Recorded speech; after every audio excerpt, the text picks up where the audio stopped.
What's going on? I'm back. My old high school friend Brian Walsh is back in the news. I went to high school with him 30 years ago.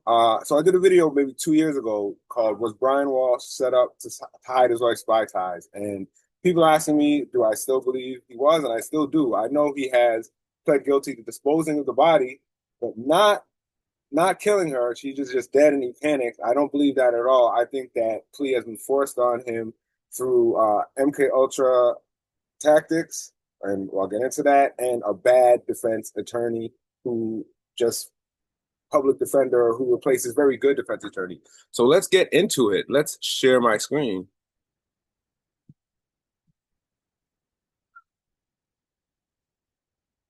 Okay, there it is. All right. Brian Walsh fights murder case with new lawyer year after wife's disappearance. Okay, so this was about a year, almost 2 years ago, a year and 11 months. There was a major shakeup in a highly publicized Massachusetts murder case when when a suspected killer's powerful lawyer suddenly backed out. Brian Walsh, who allegedly killed his wife Ana Walsh on New Year's Day 2023 and disposed of her body, was represented by Tracy Minor. Minor has a reputation in Massachusetts as a well-respected defense attorney who's been called a shark in the courtroom by a fellow defense attorney who talked to Fox News Digital under the condition of anonymity. She was replaced by public defender Larry Tippin. So I actually spoke to Tracy Minor, and she's a very good lawyer. She was fully confident she could beat the case, and then she drops out, and she gets replaced by a public defender, which is don't tend to be the best lawyers, and you expect like some Alan Dershowitz type attorney who loves defending people accused of killing their wives to, just take up the case for publicity's sake of anything. But no, he gets a public defender. Now, this is another thing. So first he loses a lawyer. Now we have a lawyer who I think is throwing the trial. So how did he wind up pleading guilty? Close this. Oh man. Boom. Okay. Brian Walsh stabbed in Massachusetts jail. So this was just around 3 months ago. Brian Walsh stabbed in Massachusetts jail weeks before murder trial and wife's disappearance. Brian Walsh, who was accused of killing his wife Ana Walsh and dismembering her body in Cohasset, Massachusetts home, was assaulted Thursday night at the Norfolk County Jail in Dedham, his lawyer told WBZ-TV. He was taken to a Boston hospital to be treated for his injuries. The Norfolk County Sheriff's Office said an inmate was assaulted inside one of the facility's housing units with a makeshift blunt instrument just before 10 p.m. That's very late for someone to get stabbed. How did this happen? They don't name the inmate. They don't give any motivation, but he just gets stabbed. And I know a lot of people get stabbed in jail. Again, I knew Brian in high school. He wasn't a troublemaker, wasn't a fighter. He seemed to be the type of person who's been to jail. He's been to jail before. But he did get stabbed. Was this a message? Was this a message from someone else on his life saying do something? And obviously he felt very fearful of his life. So what happens after he gets stabbed? After he gets stabbed, they don't take him to a facility where he can heal himself. They take him to a very notorious MK Ultra like hospital.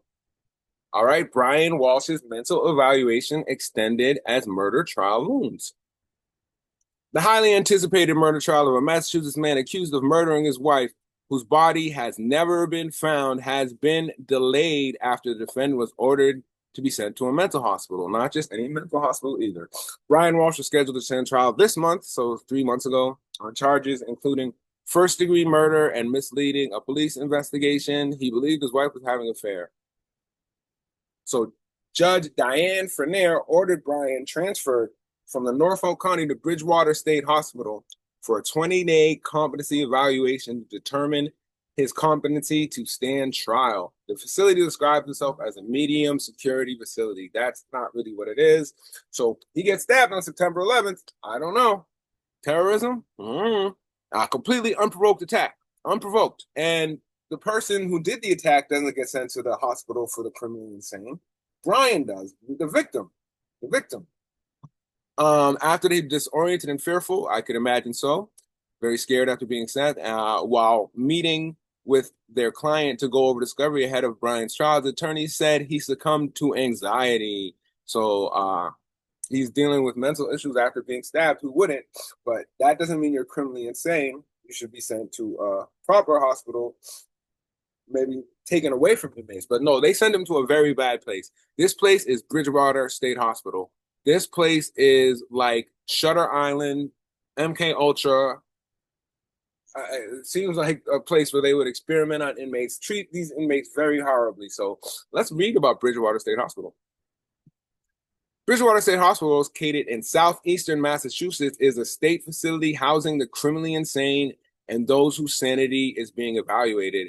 It was established in 1855 as a almshouse or a workhouse. Blah, blah, blah. On the 20, they had all sorts of beds. The facility was the subject of the 1967 document Titicut Follies, and we'll get into that a little more. Bridgewater State Hospital falls under the jurisdiction of the Massachusetts Department of Corrections, but its day-to-day operations are managed by WellPath. And I didn't look at this, but I'm going to look at this now. Do some real-time research. What is WellPath? WellPath, formerly known as Correct Care Solutions, is a healthcare company based out of Nashville, Tennessee, and one of the nation's largest for-profit healthcare providers for prisoners. So it's a for-profit prison for mentally insane people, and they do these all over the place. This definitely seems like a place that would do some MK Ultra. Let's go back. In November 2024, WellPath filed for Chapter 11 bankruptcy after being unable to meet debt commitments, as well as high and okay, boom, boom, boom, divisions, who cares, local detentions, immigrants only prisons, they house, okay, not only do they do this, juvenile prisons, adult inpatient services, see if they have any controversies. Litigation. On May 16th, 2017, Texas Democratic State Senator Carlos Uresti was indicted by a federal grand jury in the United States Court of the Western District of Texas for conspiracy to commit bribery and to commit money laundering.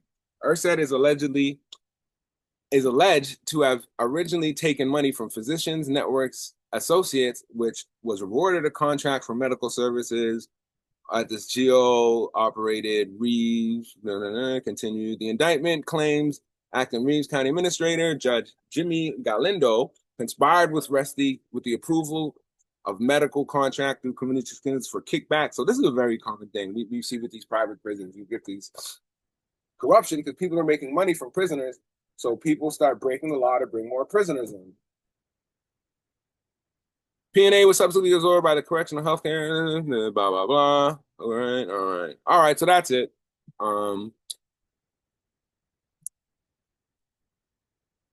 Let's go into history again of Bridgewater. By the 1970s, the campus of the Massachusetts Correction Institute of Bridgewater housed 4 separate facilities: the State Hospital for the Criminally Insane, the Treatment for Sexually Dangerous Persons, which is another type of interesting prison where we should send people like Epstein instead of where he went, and the Center for Alcoholics, so sex, drugs, and rock and roll. In 1968, hearings were conducted after a study showed that 30 inmates were committed to the state hospital illegally. Most of the prisoners stayed at Bridgewater because they didn't have the legal skills or money available to help their claims. A number of prisoners' terms had long expired. Example of this was a patient named Charles who was sentenced to Bridgewater in 1910 for breaking and entering.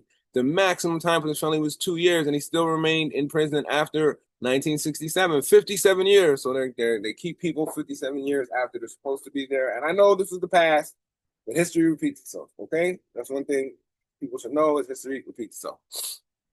Furthermore, in later news, the number of inmates in Bridgewater was found to grown to 500. Felt that society was not doing a job of discharging men who needed regular prison rehabilitation and psychiatric help. Changes were needed what constitutes to be a person to be sent to a mental hospital. Also, among the changes that needed to be implemented were the confidentiality between inmates and the doctors, blah, blah, blah. In 1967, a legislative committee investigated allegations of cruel, inhuman, and barbarous treatment.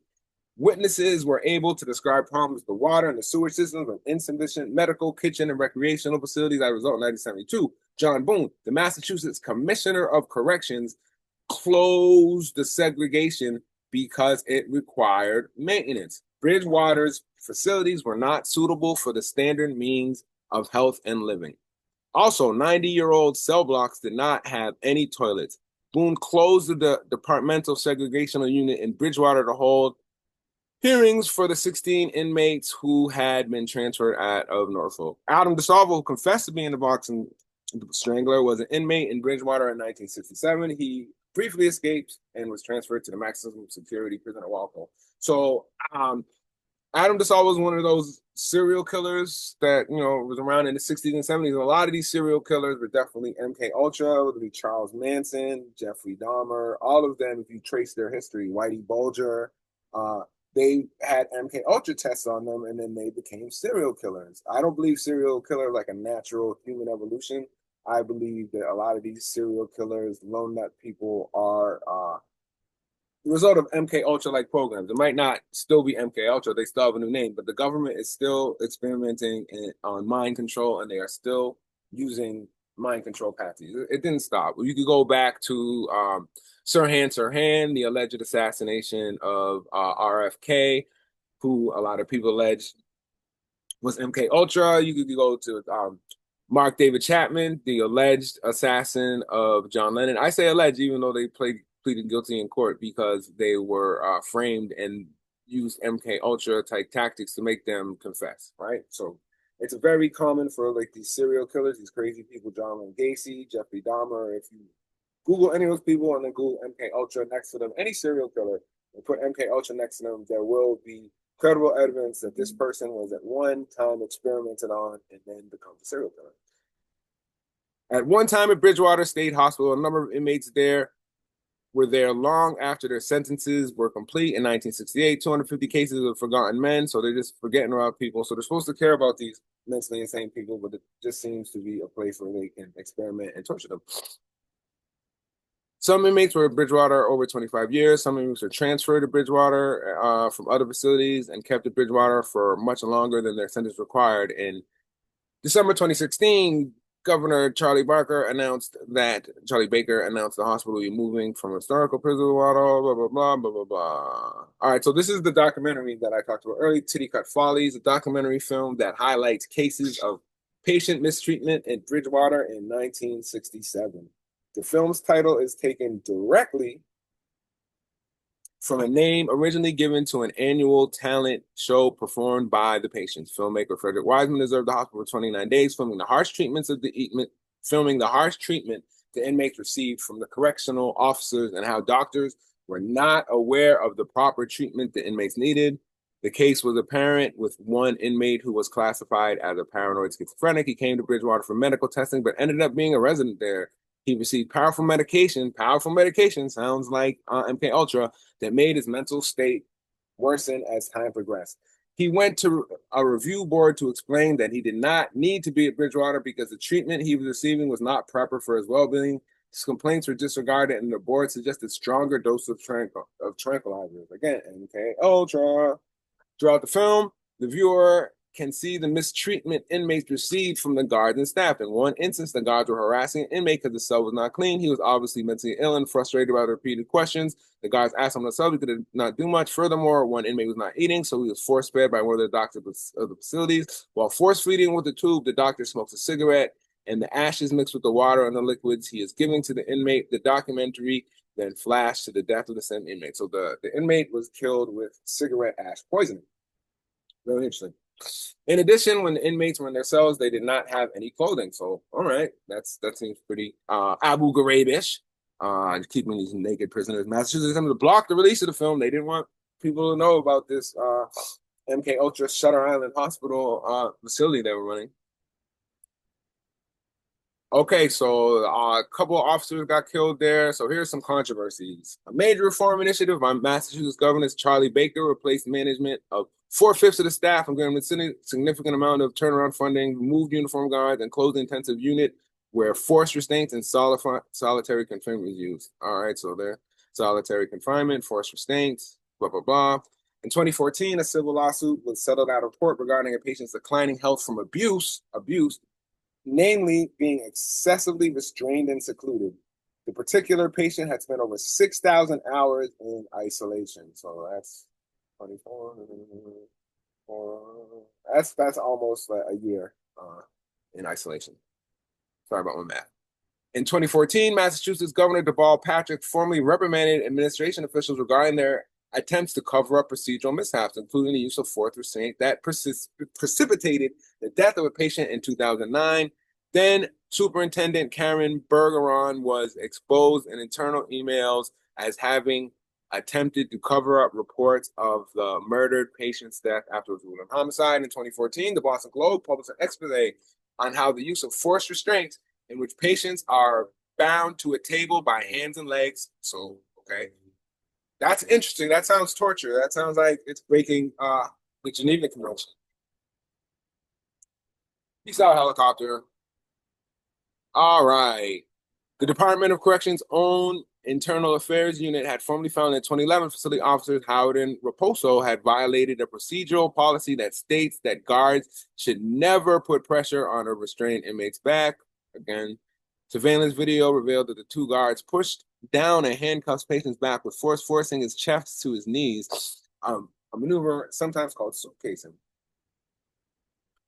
In December 2013 alone, Bridgewater State Hospital, the population that hovers around 325, held patients in seclusion and restraints for more than 13,000 hours, a rate of 1,491 hours per 1,000 patient days, vastly more than other state-run psychiatric facilities.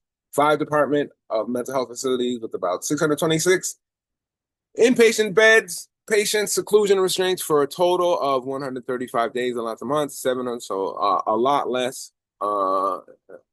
There's a lot more than even other mental hospitals. These guys put people in seclusion and restraints. In 2012, Fox News Boston released security camera footage of officers strapping down a patient whose death had been ruled a homicide in 2009. The taped footage is controversial because Officer Derek Howard could be seen using an illegal restraint practice. In 2009, a patient was killed when improperly restrained, and he got $3 million in damages.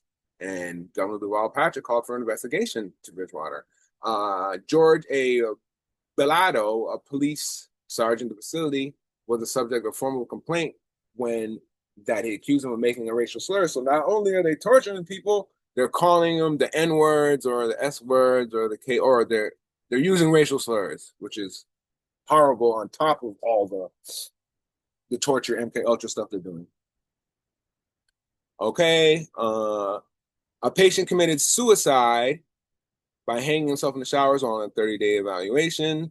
So they illegally restrained a patient. Another patient suffered from bipolar disorder, was murdered by a fellow inmate, and the facility didn't protect him.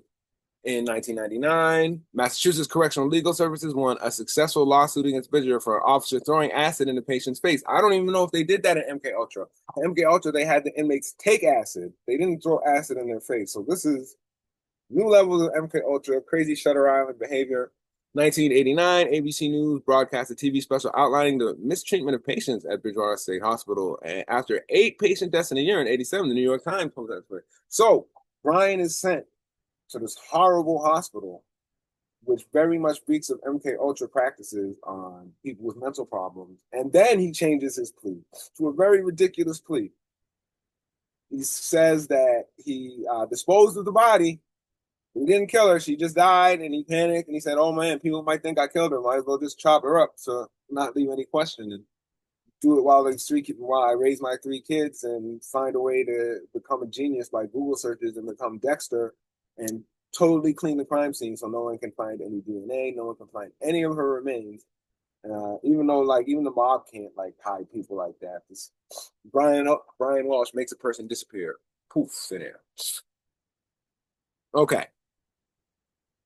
So this is what brought me into my first video. Everyone go watch my first video. Was Brian Walshe set up to hide his wife's spy ties? So this is why I think he is being framed, because there is a bigger scandal that they are trying to cover up. Okay, so I'm just gonna read the first few paragraphs of this article. Everyone, please, I'll put in the description, watch my last video.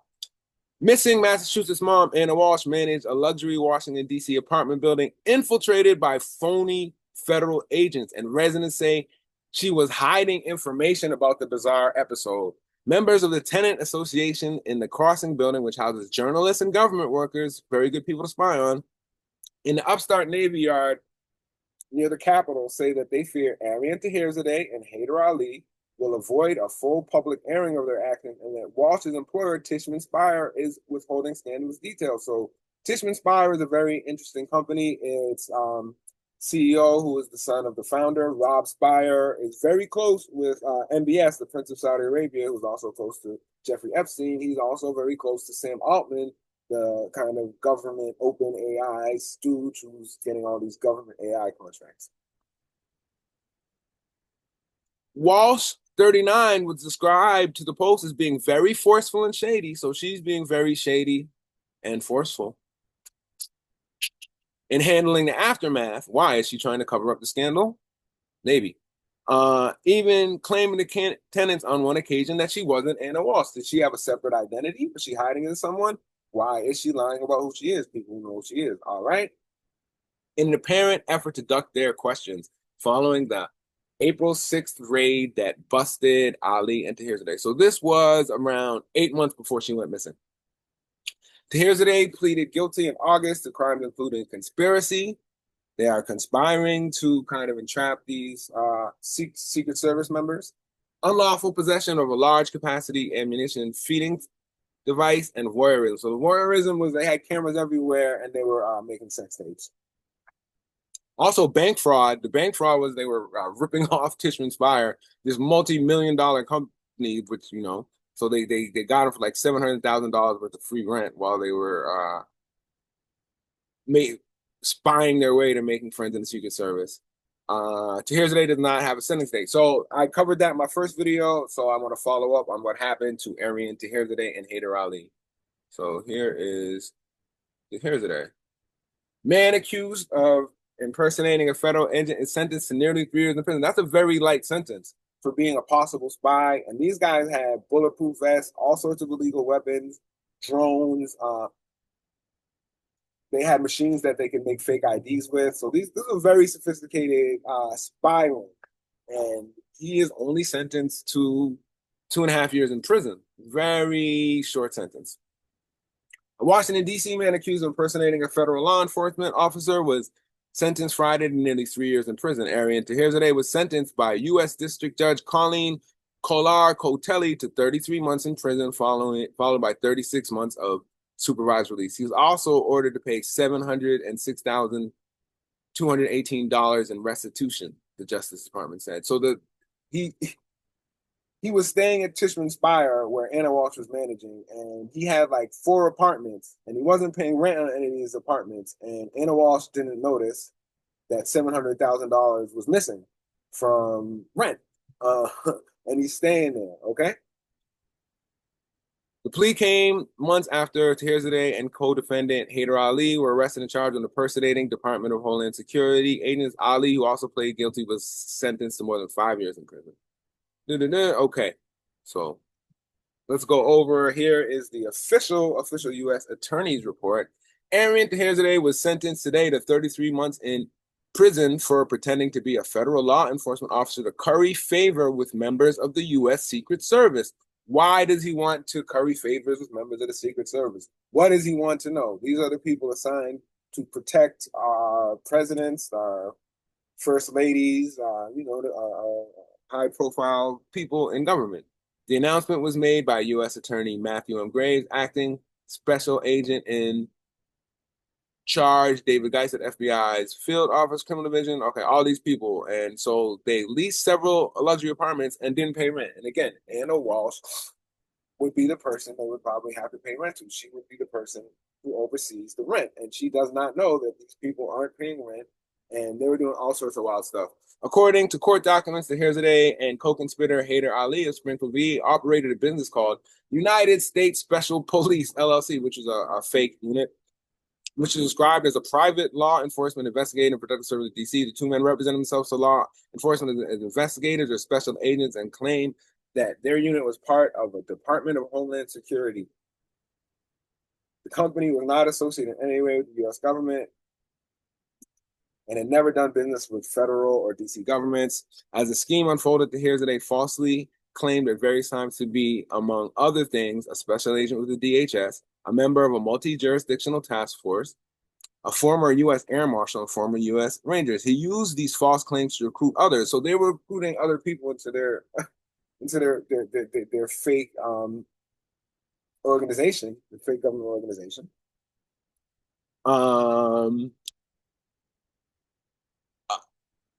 And also they were defrauding the owners of the apartments, and they were giving apartments away to Secret Service people, and they weren't paying for anything. So they're covering all these favors with the Secret Service, and they're giving them iPhones so they could track them. So they know where the Secret Service is, they know where Joe Biden is, because they can follow their Secret Service.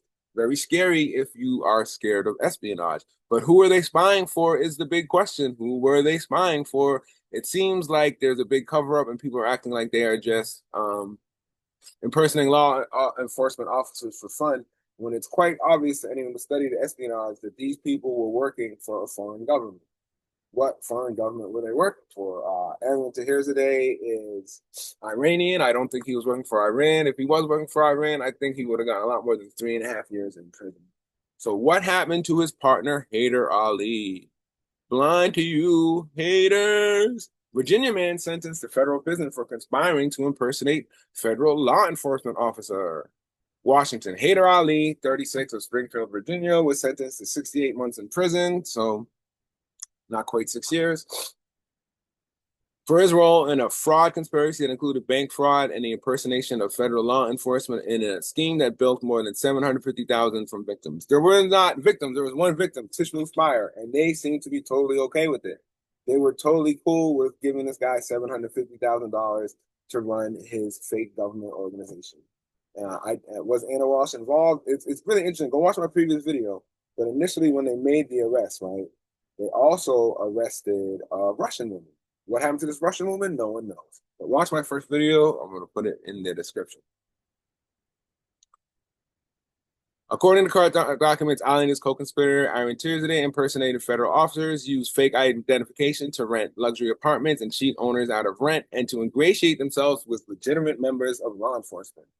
Ali pled guilty in U.S. District Court on October 5th, 2022, to the federal charges of conspiracy and bank fraud, and to the unlawful possession of a large capacity ammunition feeding device, District of Columbia offense. In addition to the prison term, U.S. Court Judge Colleen Carley ordered 36 months of supervised release and a restitution of, so they both have to pay $750,000.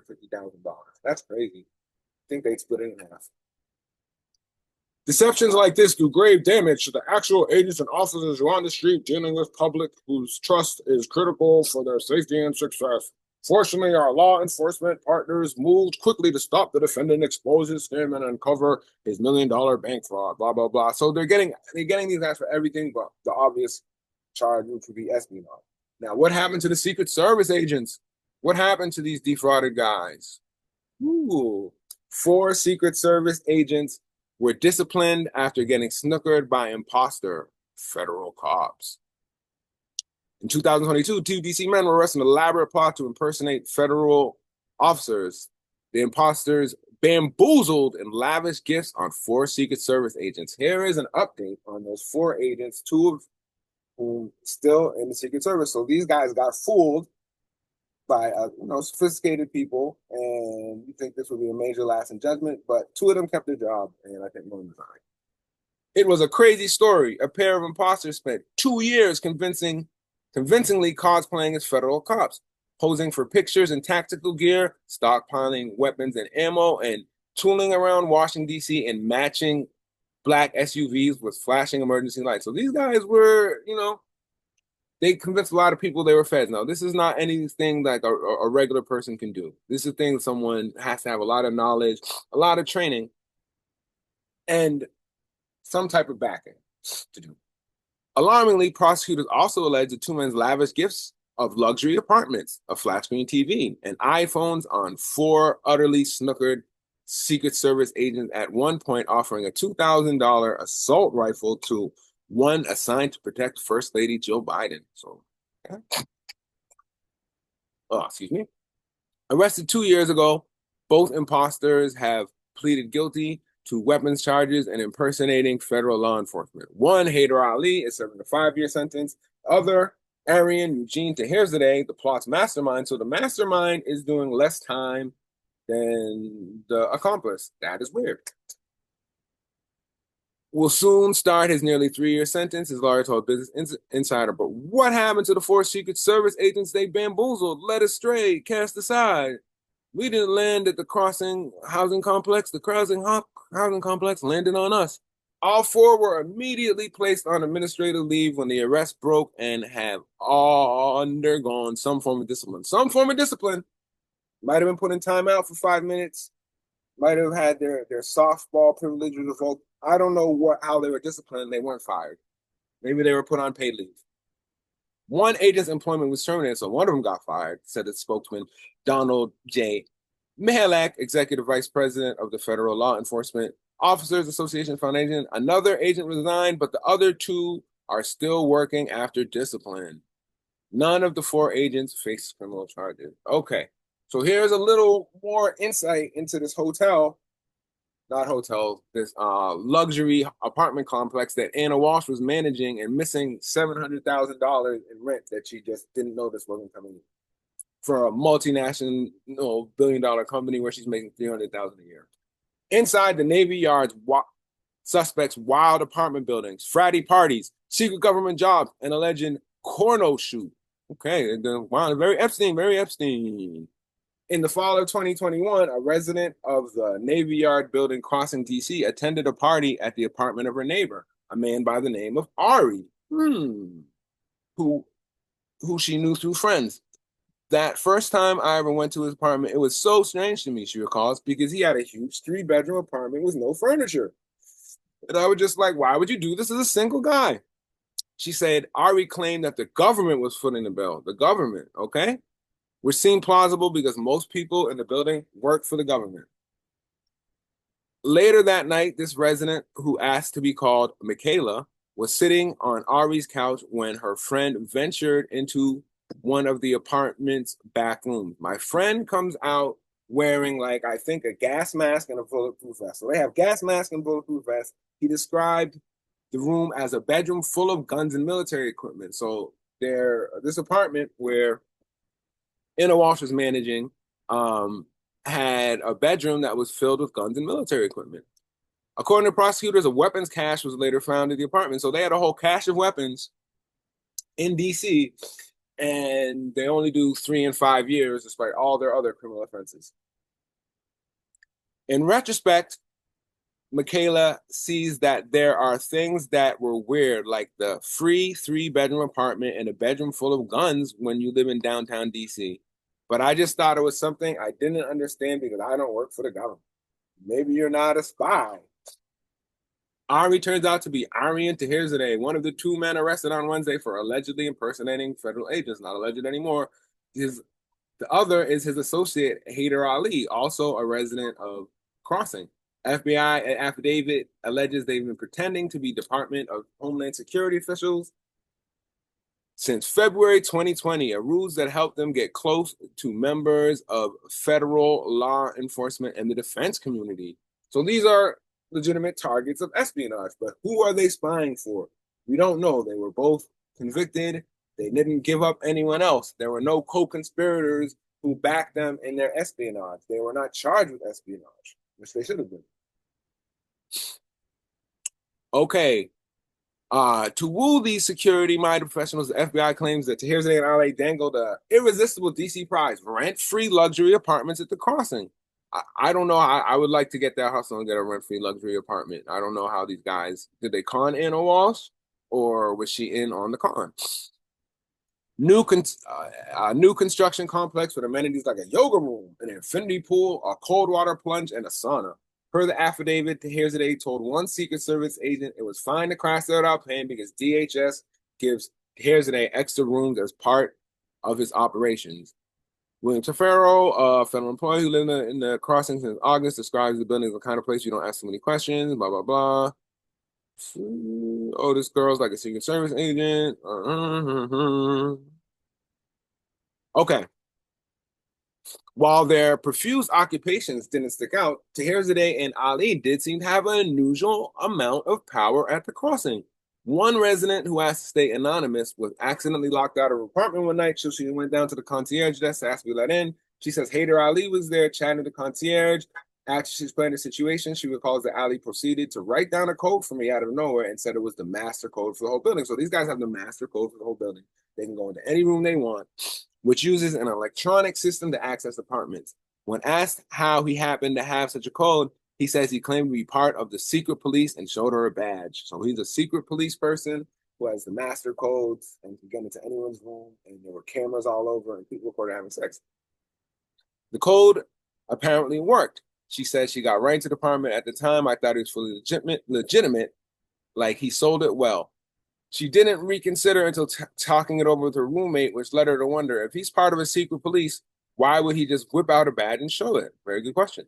This incident was just a part of life at Crossing where things could sometimes get weird. The adult film that two residents claim was being made in the wellness suite. Nice. They're making adult films in public areas. Or the man who was spotted walking off in traffic. That seems like regular DC stuff.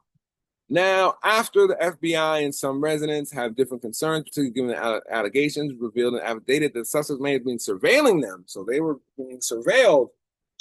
In an interview with the FBI, one of the Secret Service agents allegedly living for free at the Crossing claimed to hear that they had full access to all the floors of the apartment and some restricted areas, which apparently gained by telling management about. He told management about his job. So did he tell Ana Walshe about this? Did he dupe her, or was she in on it? That agent also claimed to have seen Tahirzadeh with a list of names and room numbers of the building's residents. In addition, the affidavit alleges that the suspects were told some of their neighbors that they can access at any time the cellular phones of the telephones of residents of the apartment complex. So they could get anyone's cell phone in the whole building. These guys are spies, super spies. The suspects also may have some kind of video surveillance set around the camera. And again, this was for the voyeurism. They actually, was in other documents that they were recording people having sex. Obviously, this doesn't sit well in a building full of the type of people who can't discuss their government jobs, especially since many residents currently work from homes and during COVID. Residents, okay, boom, boom, boom, boom, boom. Okay, that's it.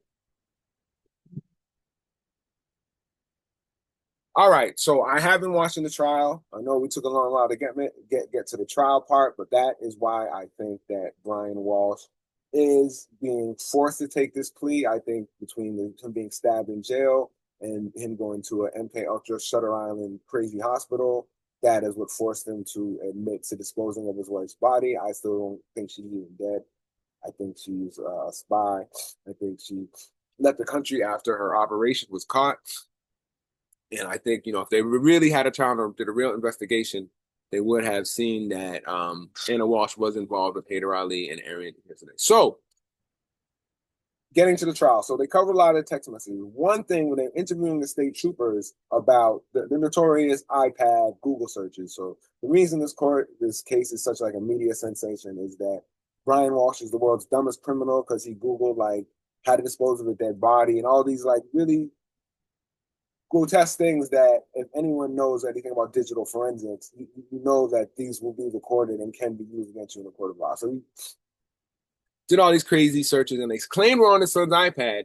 But then when they were being cross-examined, the troopers admitted that they did not come from the son's iPad and they just came from Brian's Apple ID. Now, I just told you all about the illegal surveillance, the phone hacking that Arian Tahirzadeh and Hyder Ali could do.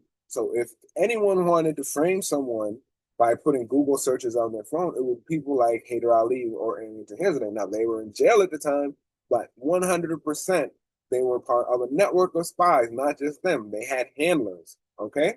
They had handlers who were also well-versed in espionage.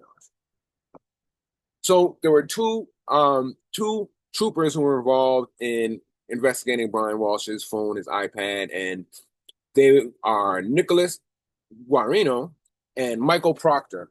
Both of these guys were also implicated in the Karen Reed case, the huge case out of Massachusetts in which a woman was accused of killing her boyfriend by running over the car, and it resulted in like a big scandal among the Canton Police Department and the Massachusetts State Troopers of them covering up a murder. And just Google Justice for Karen Reed. It's like really big on the true crime set. And so I'm from Massachusetts. And it's weird to see all these like middle-class people, white people, finally realized that police are corrupt, and black people in Boston, poor people in Boston, working class Irish people in Boston have always known that police were corrupt. But these people are kind of just finding out. So here's goes out. So this is about the troopers who are investigating Brian Walsh. News that feds charge former Staunton cop Matthew Farwell with killing Sandra Birchmore. So this is a police who killed a woman, I believe, she thinks she was underage and he was having sex with her. And I think she might have been pregnant. After state and local probes ruled her death a suicide, has people buzzing about parallels with a separate case and the death of Boston police officer John O'Keefe, who was Karen Reed's boyfriend. Prosecutors say his girlfriend, Karen Reed, hit him with her SUV in front of a fellow Boston cop's house and let him die. Both cases involve alleged homicides that occurred in the same town, Canton. Both cases involve in very different ways off-duty police officers, and both cases have caused media firestorms and public protests online and in person, with supporters demanding justice for Sandra Birchmore and free Karen Reed, adherents saying she was framed. Some see corruption in both cases, a willingness to go easy on fellow law enforcement officers. Let's take a closer look at what we know so far from the public record. So let's scroll down. Okay, right here. Early state police investigations of Farwell's phones using data extracted by state trooper Nicholas Guarino. So he testified in the trial. I watched him testify in the trial, and he was basically the person who, got all these iPad messages with Brian's asking, how do I kill my wife? How do I get away with it? How do I get all their money? How do I incriminate myself by making dumb Google searches, etc.? Okay. Using data extracted by State Trooper Nicholas Guarino, produced 0 messages between Birchmore and Farwell. Investigators later found 32,709 messages between the two from December 2019 to her death. So this trooper who found all these messages on Brian's son's iPad, which later he said weren't on Brian's son's iPad, could not find 32 messages and is covering up for a cop, right? And this is what is being alleged. So if he will lie to cover up for a cop, what else will he lie to do? If someone wanted to frame Brian Walsh, would he participate in it? Most likely, yes. Most likely he's already compromised. He's already altering digital data to cover up for cops, okay? Now let's look at the other one, Michael Proctor. So Michael Proctor got fired, so I don't think the Commonwealth is not calling him as a prosecution witness. It will be interesting to see if Larry Tipton calls him as a defense witness. Okay? Let's go up, scroll up. More cases involving Michael Proctor are under review. So Proctor and Guarino were the 2 state troopers who investigated Brian Walsh and found all the digital damning evidence. Disgraced former state police trooper Michael Proctor is no longer fighting to get his job back. Disgraced. But his investigative work is still attracting attention of defense attorneys. Proctor was fired in March because of his handling of the Karen Reed case. He served as the lead investigator into the death of her boyfriend, Boston police officer John O'Keefe. Reed was ultimately acquitted of the most serious charges against her, including murder, at the end of her second trial this year. Recent court documents show the Norfolk County District Attorney's Office has examined nearly 20 cases involving him. I'm not surprised that the number is high because before we're done, it might go even higher, said NBC 10 legal analyst Michael Coyne. Prosecutors were ordered to review a federal investigation of the Reed case and turn over any evidence beneficial to other defendants whose cases involved the former state trooper. The cases were identified as part of a document involving Brian Walsh, charged with the murder of his wife, Ana Walshe. Proctor investigated that case as well. So we'll see. Now, I want to talk about the case, and one person I did see testify was a man by the name of William Fastow. So William Fastow sold Ana her house in 2022 when she moved to D.C. So Ana has 3 kids under the age of 5, yet she decides to take a job thousands of miles away from where she lives and commute, even though being a mother of five kids. So while she's while she's living away from her husband and five kids, she started having an affair with a man by the name of William Fastow, who's a real estate agent. And so rather than going home and spending time with her family on times like Thanksgiving, Christmas Eve, she is spending time with her boyfriend, William Fastow. And another interesting thing is he did not reveal his Facebook messages. So he gave up all his text messages, his Instagram messages, but not his Facebook text messages. So there might be some interesting, possibly incriminating evidence about him in the case because he isn't revealing his Facebook messages. But let's look at some interesting court documents with Anna. So it seems that the whole big thing is right. Anna was earning money because Brian couldn't, because Brian was facing legal trouble because he sold some fake Warhol. So she's now the breadwinner. So she has to earn money for the family. So she has to take a job 5,000 miles away from where she lives, at a shady place where she lost $750,000. So let's go back. So, so Brian was under house arrest, and I think he later did get convicted for selling these fake Warhols. I think he got sentenced as well. But he wasn't the only one. He was working with her, and I think he took the fall for her in this case, in the case of the fake Warhols. Here's part of the court documents. Nip, who's Anna, that's her maiden name, or not her maiden name, her second married name. Nip participated in the sale of the paintings as discussed above. Walsh or Nip used her eBay listing and spoke to victim number one. So she's selling these Warhols on eBay under her account, not his. In addition, they were married and I believe living together at the time of the sale. As a result, I believe that it is possible that Nip and Walsh may have handled the fake paintings given to victim one. So she's handling the paintings, she's selling the paintings on her eBay account, but Brian Walsh is the one who does the time, which I hope to recover in the search of the premises and may have left prints or DNA evidence as a result. In addition to the paintings, I also believe that Walsh or Nip or both likely handed other evidence as described in attachment E below, and it is likely that the FBI will recover DNA from such evidence. So the FBI is looking at not just Brian Walsh, but Anna Walsh in these fake Warhol cases. It looks to me like Brian, being, a good supportive husband, took the fall, allowed her to go get this really high paying job that, was triple her salary before. So she's making 100K working in Boston in the hotel industry. And then she gets a regional manager job making 300K working for Tishman Speyer, the Saudi connected, ultra big, powerful, also connected to BlackRock. So super big, powerful, deep state tech company. All right. Look at that. A request was made to eBay for the records relating to seller Ann Kill 2012, that is in a Walsh. This seller is identified as Nip. As of September 10th, 2016, Nip listed her shipping address with eBay as the residence. So she is selling these fake Warhols on eBay and then using Brian to do the dirty work and get caught. All right, so here's one thing. Here's an email. So they contact Brian's wife.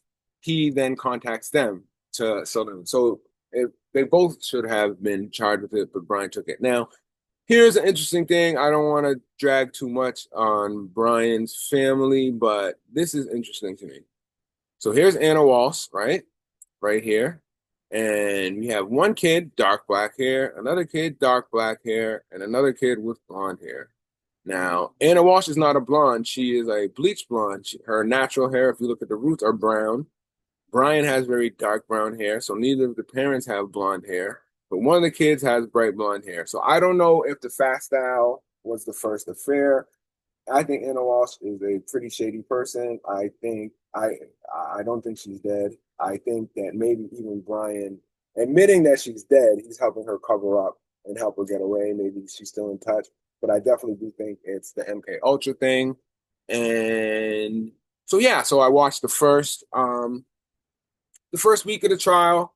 I was definitely surprised that he pled guilty. I think with even for, let's say, even if he did it, there's enough reasonable doubt that if Larry Tipton or whoever his lawyer is could call these people from the crossing, talk about the spy scandal that was going on. Her body has never been found.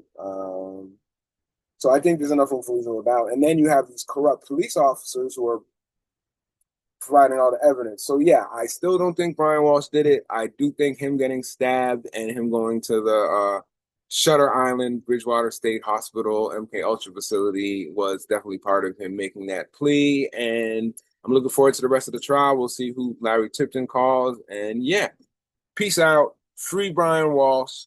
Give me your theories in the comments. I know a lot of people hate Brian Walsh. It's real easy to hate him, but I don't think he did it. I think I think he should be free. I think he is being forced to take these pleas, and that's it. Peace.